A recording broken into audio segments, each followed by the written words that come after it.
Hi, welcome to our old new normal, the way things used to be last year. Regardless, I'm super pumped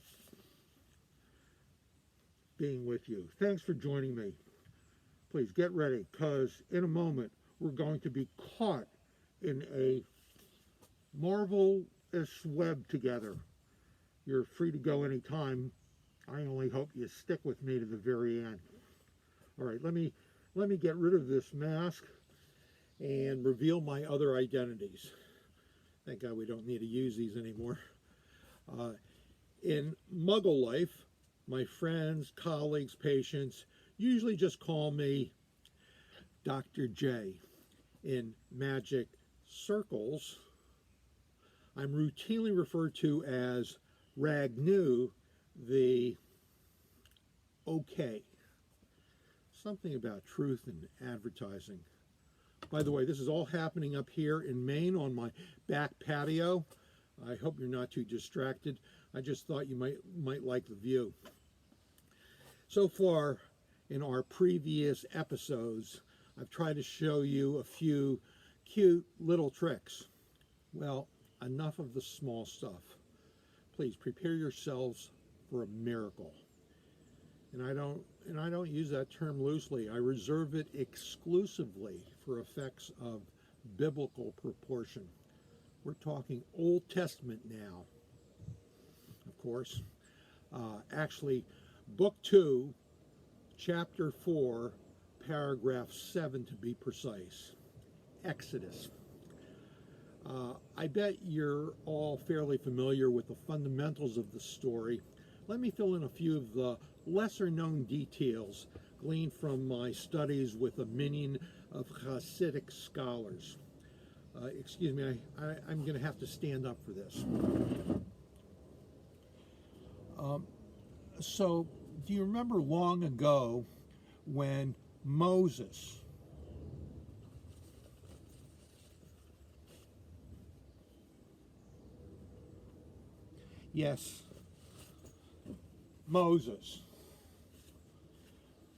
went down to Egypt to meet with Pharaoh for the first time and was ushered into his palace?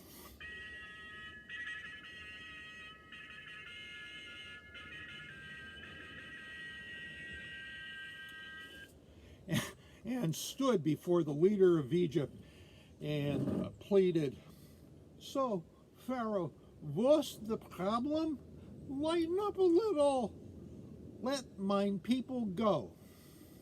And Pharaoh angrily answered,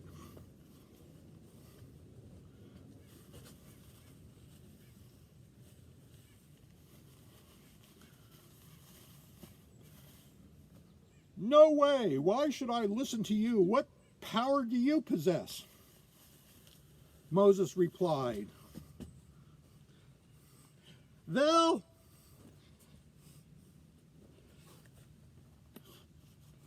with a snap of the fingers, you could be swimming in blood, swatting off bugs, covered with boils.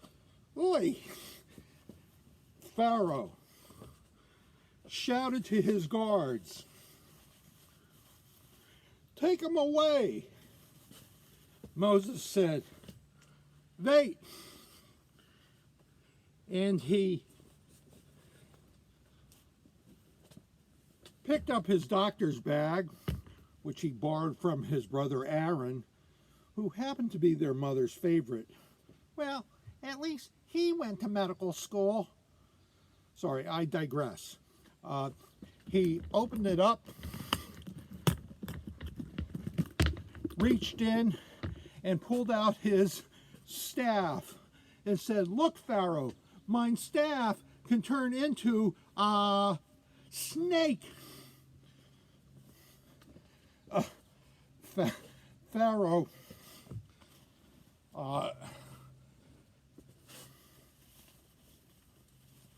scoffed.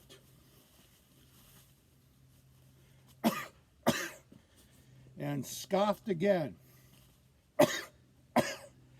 Snickered.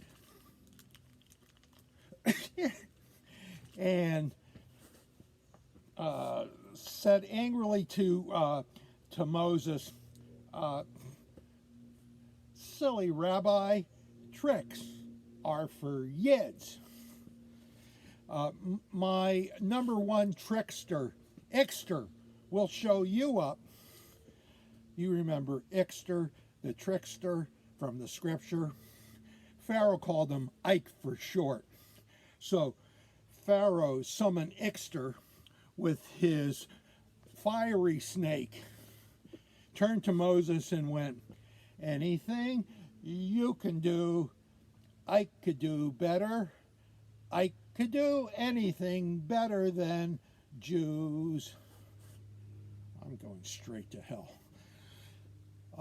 Before Pharaoh could hum another note, Moses' snake lunged and coiled completely around Ike's. It was a fight to the finish.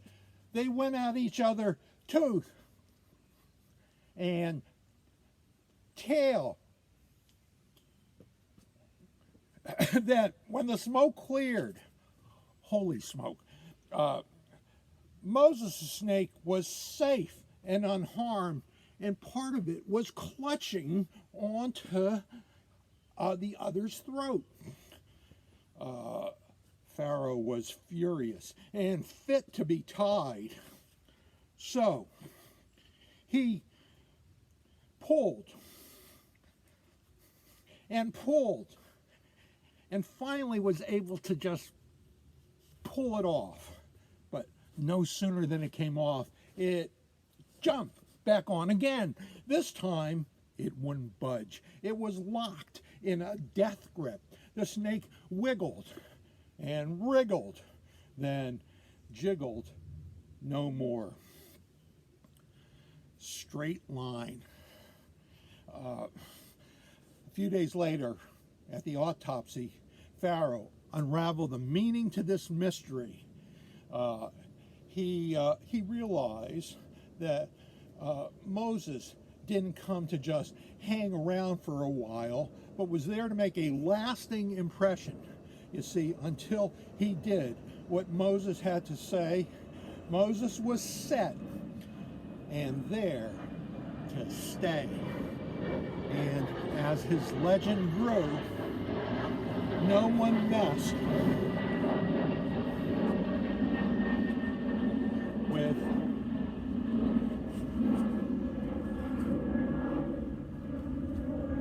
Moses anymore. I don't know about you, but I'm pooped. By the way, if we ever meet again, I have one perfect follow-up for this. I call it walking on water. It comes from a newer text and was first done by this young, talented, up-and-coming kid. Jesus, I wish I could remember his name. In any case, thank you all for watching. I'm signing off. Yaakov Moshe ben Yosef, Aka Ragnu, Reish Gimel Nun Vov, Ha Sarait. Till we meet again.